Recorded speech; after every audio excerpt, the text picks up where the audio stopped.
welcome to week 2 of our class. A couple things I want to point out very quickly. Let's go to the discussion board. If you look at, and I haven't posted the 4 yet, the 3-4 for this week, but let's just a quick thing here on, let's just go to the first number 1 forum and look at that. If you notice, you see here that you see, okay, let's go to this posting by Meredith here really quick and look at that. You notice the way you see here it says read by 3. In order for, now I know that there were more than 3 people that actually read this particular posting for sure. Because I'm just getting a sense that most people read everything, and I do expect you to read all the postings that people have.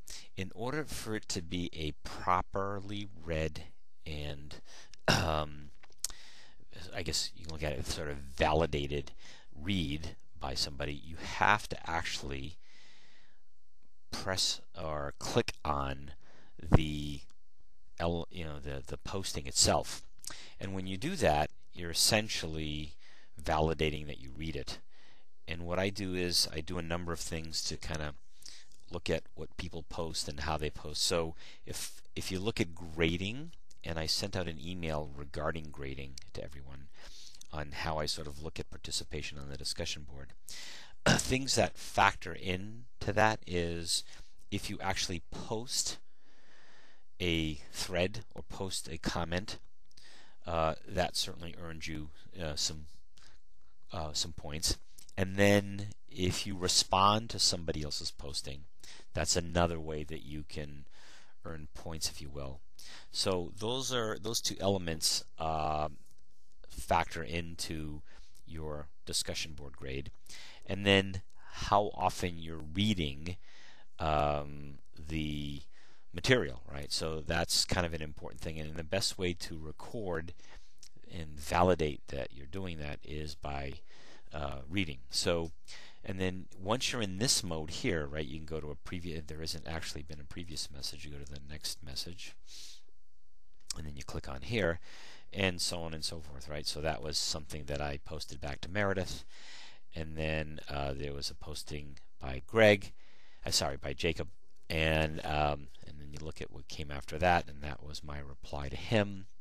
And then there was a posting by Caitlin on her ad. I replied to Caitlin, and then actually there was a posting, and so on and so forth. So when you look at, and so there's kind of a hierarchy here, if you will. So right here's all of the particular postings for that forum. And again, remember, in order to be recorded as something that's read, so let's go here. Here's a great print ad. There's something that Megan posted.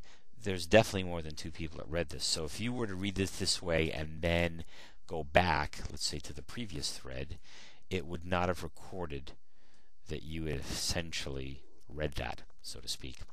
Here's another element I use to kind of look at and determine your participation. So I can look at stats to see who's been where. So all 17 people, let's see, members who visited the site.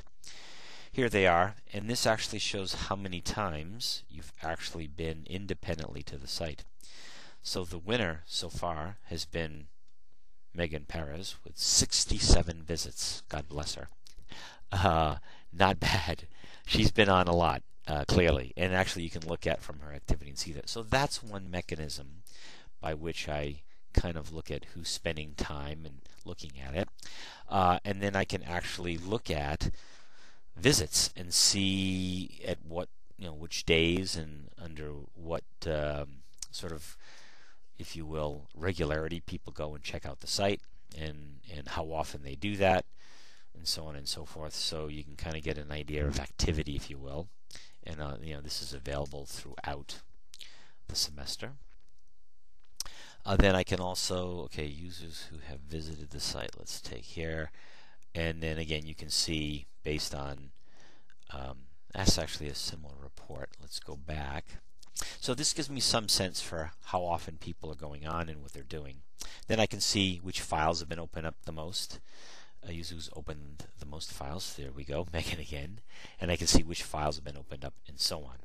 So these are mechanisms I use to help supplement my grading of participation. So make sure when you click on a posting, you do it in the proper mode so that we can validate how often you're viewing something, and that helps as well. I think if I go back and look at the actual reads per posting, clearly from my view there's definitely more activity than not. So 3 more will go up this week, and you can take a look at that. A couple of highlights for you to consider as we talk about marketing in general and integrated marketing communication. The reason advertising and promotion has grown clearly is because it works. This slide here, pretty powerful. You look at the difference in dollars, and by the way, these are billions of dollars, not millions, billions.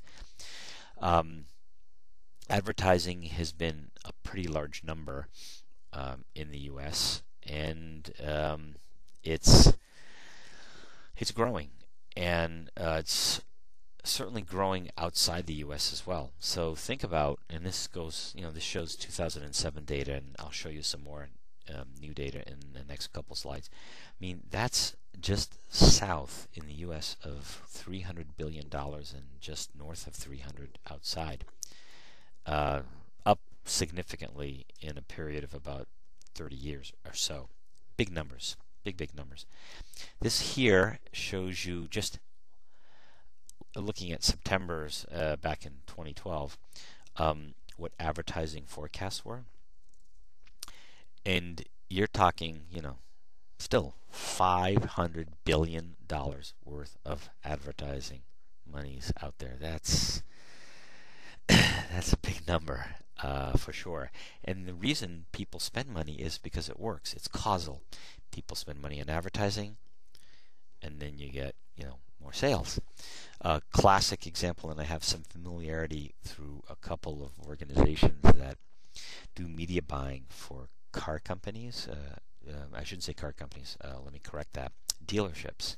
They will tell you they spend more money on radio and TV, they get more sales. It's that simple, and they know within limits what X amount of dollars spent will lead to in terms of X amount of new car sales. This here shows trends. So this is looking at just a period. This is what most recent data is, 2012 here. And you can see it's kind of been flat, but it varies depending on what medium you're talking about, or media sector in this case here. And you can see that there's some variations from one to the next, but small incremental growth. And if you look here, these are the top 10 advertisers. This is US, right, only. And what's kind of stunning about this is, these are just looking at, I guess you can look at it as quarterly numbers for last year, April to June. And the top 10 spent $3.6 billion. So that's a quarter.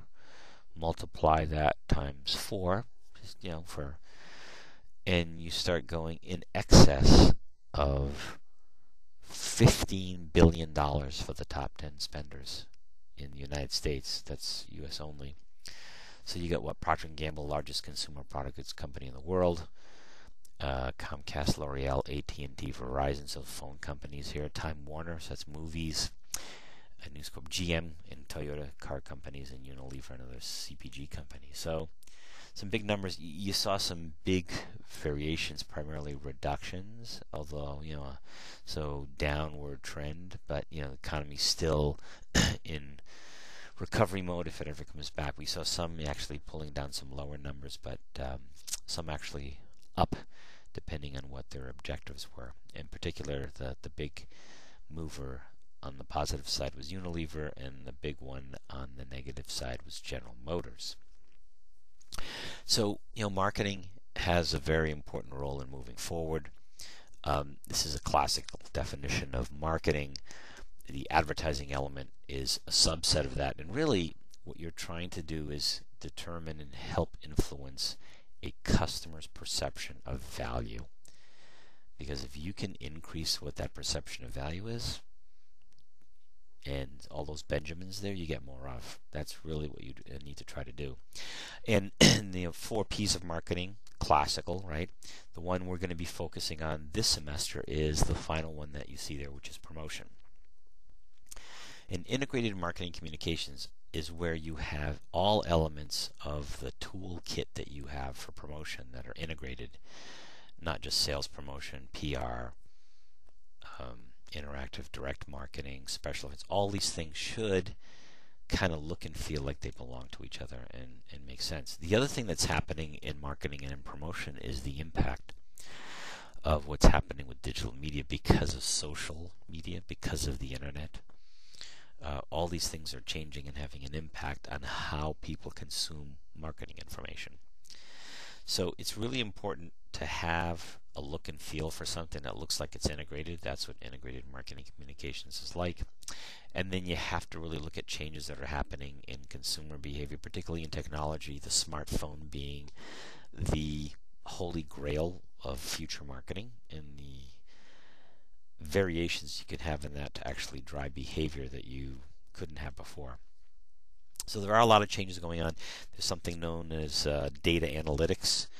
There's a huge amount more of information available on consumers real time that you can use to help influence behavior, which is kind of important. And at the middle of all of this is branding, right? So brand can actually command a premium, more profit. And brand is made up of many components. It could be a logo, the name, look and feel of things, what people perceive it. And if you look at here, this is 2012. Interbrand is an interesting website. Recommend you go to it. It's just interbrand.com.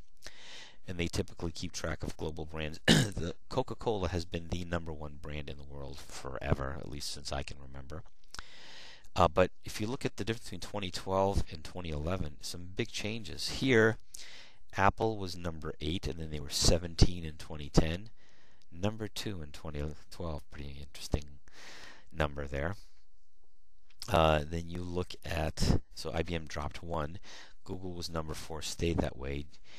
Microsoft went to 5, and actually Microsoft was at number 3, so they're dropping down. McDonald's at number 7 here, 6, so they've dropped down 1. Intel was 7, number 8. Apple obviously moving forward. Disney dropped out of the top 10, down to 13. Samsung number 9, they weren't in the top 10 list before. HP's dropped from 10 to 15, and Toyota's moved up. Toyota had that instant acceleration and that quality issue, and then of course the tsunami earthquake thing that had a big impact on their production, but they've recovered nicely. They were top 10 for a while. So brands, can mean a lot of things, but typically if you have a strong brand, it usually means you command extra money, extra profit, extra value from your customers, and it's a pretty important concept to have a strong brand. Google actually has come from just about nowhere. If you look at this, if you look at the top 10, a couple things there. They're all U.S. brands except for Samsung and Toyota. All U.S. companies. A lot of tech. Apple, IBM, Microsoft, General Electric, and Intel and Samsung. Right? 6 out of the top 10 are tech companies. The other stunning thing is many of them aren't that old. So Apple, relatively young. Google, super young. Microsoft, a fairly young company. Intel as well. Samsung to a degree. Coke, an old brand, IBM, old, been around for a while, but you see a big mix of new and young there, and then the U.S.-centric list, although they're starting to see some foreign companies break in as well. So integrated marketing is where you if you kind of put on a table all of the marketing and promotional elements, it all look like it belonged to the same company. That hasn't always been the case with many organizations. So whether it's in your advertising, your direct marketing, how you promote, your PR, your salespeople, and the messages they're saying, it should all look like it fits together. Advertising, when people think of marketing, it's the one thing that kind of hits them. it's we're going to be spending a lot of time about each one of these, right? So I'm not going to really focus on that here, but we're just kind of hitting the high points of the fact that advertising tends to be one-way, impersonal, very expensive, and you don't get immediate feedback. The TV, radio is like that as well. I mean, again, it's broadcast magazine. You're just kind of putting it out there, and then people are reacting to it down the road. It can be cost effective because it hits large audiences, but in aggregate, it's a very expensive process to move forward. And then there's, advertising to consumers, which tends to be very different than advertising to organizations as well, and that's more trade ads and management versus consumer-based. Direct marketing is still around, but now you're starting to see internet direct marketing was much more efficient than old snail mail. Direct response still exists to a degree, but it's a little different. And again, if you have smartphone-based delivery of content in advertising and promotion, you can actually get real-time feedback, which is great. Interactive marketing is the future, and people are figuring out how to best leverage that. More and more money is going into interactive marketing. Sales promotion tends to be, these are things when you're giving people incentives to buy versus reasons to buy. That comes through advertising, a bit different, and we'll talk about that over time. Again, I mentioned consumer versus trade promotions. Consumers targeted directly at people like you and I for immediate purchase, where trade is the channel that services, in many cases, consumers. Publicity, PR, very important to control that. What's happening now with PR that's changed is when social media is uncontrolled sort of PR. You have blogs, you have Twitter, where the consumers and the consuming public kind of wrestles control of the message, or can. So there's a lot of things that need to sort of be addressed in that regard. Personal selling is traditional, one-on-one peer selling. So there's many different tools that you have as an agency to kind of go after that. What else do I want to plug in here? Yeah, and actually planning and doing integrated marketing communication is a complex, time-consuming venture. There's many different areas in that, and making it something that plays together like an orchestra, right, where everybody's playing to the same sheet of music, is not an easy thing to do, especially if you have large organizations with many disparate kind of objectives and goals for each one, per se. So you better have a plan, better have a way to make sure you know what's going on, put a strategy in place, implement it, and then have a feedback loop to adjust it if the situation requires. And then remember, and I'm sure mom and dad will tell you, we don't have infinite money. Same thing with companies, right? They got to figure out, and a lot of these programs are expensive, so how do you allocate the money to that, and how do you monitor it and control it? And that's what the bean counters are for as well. So that's a quick rifle through there. I'll post a couple of interesting fora for you to take a look at on this topic of integrated marketing communications and marketing in general, and then we'll have that up on the discussion board and keep that moving forward. So feel free to reach out with any questions. I will be on campus again next week, next Tuesday, from 7 to 8. I might make it a little early, maybe 6 to 8. I might be around for a couple hours, 6 to 8, either in the fishbowl downstairs in Cabelli or up in the adjunct office at 308. I'll let you know one way or the other. And feel free to come by. It's just a chance to meet and kind of chew on things a little bit. And for many, as was noted last week, a first start for online classes, and it's kind of an adjustment period. It doesn't work for everyone, so we need to make sure that we get that sorted out for you. So feel free to stop by. Talk to you soon.